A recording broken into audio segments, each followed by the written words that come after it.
Hello, and welcome to Learning About DNA with Emil the Real Deal. I'm your host, Emil the Real Deal, and this week we're learning about DNA replication. So here we see a basic DNA molecule, and it's being split into two by the enzyme helicase, which is an enzyme vital for all living organisms. Let's go back a bit. And it does this by breaking the hydrogen bonds between the DNA bases, adenine, thymine, guanine, and cytosine. So we can see there is a leading strand and a lagging strand. And this is called the replication fork. Now DNA runs in opposite directions, and the leading strand runs from 3' to 5' direction towards the fork. And it's able to be replicated continuously by the DNA polymerase, because DNA naturally runs from 5' to 3'. Now the other strand is called the lagging strand. And this is the strand which runs in the 5' to 3' direction towards the fork. And it's replicated discontinuously because of that. But we'll talk more about that later. So let's look at this leading strand a bit more closely. It replicates from 5' to 3'. And this orange blob you can see here is the enzyme DNA polymerase. Polymerase 3, which runs from 5' to 3', which pretty much reassembles the exposed DNA, which is the parent strand for the new strand that is being synthesized. You can see how it's assembling the new strand onto the old. Now, I mentioned that earlier that there's a template, and the reason for that is because the base pairs on that template will help when synthesizing. Because for each base pair, there is a corresponding partner. We'll see here the corresponding base pairs.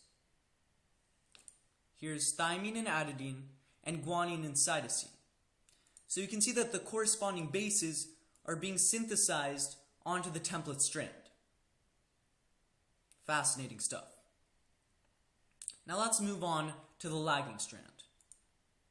Now, since polymerase 3 only synthesizes from 5' to 3', and this lagging strand goes the other way, we have a problem. The process for synthesizing is a bit more difficult.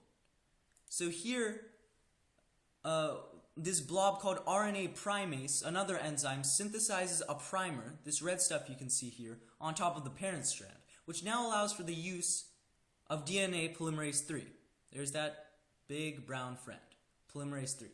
Now, as we mentioned before, polymerase 3 only synthesizes from 5' to 3' direction, so it starts synthesizing a new strand of DNA using the primer as a starting point and synthesizing until the next primer. Now, this segment of DNA is called the Okazaki fragment. You're going to see it here. See, it synthesizes until the next primer, and here's the Okazaki fragment in honor of our good friend Reiji Okazaki. Now that the Okazaki fragments have been synthesized by polymerase 3, we have a problem. Now the RNA primers have to be replaced by actual DNA. So along comes big friendly polymerase 1. You can see him here just replacing the RNA nucleotides with DNA nucleotides. Just look at him go. Let's just observe him in his natural habitat. This is just absolutely fascinating stuff. It is just one of the wonders of nature. Here he keeps going. Oh, he's just a machine. Just look at him. Oh, fantastic stuff. Now, thanks polymerase 1, but there's one problem. There's a gap that needs to be filled. Thankfully, I know a guy. DNA ligase connecting the two sections. Signing off, here's Emil the Real Deal. Tune in next week for DNA structure.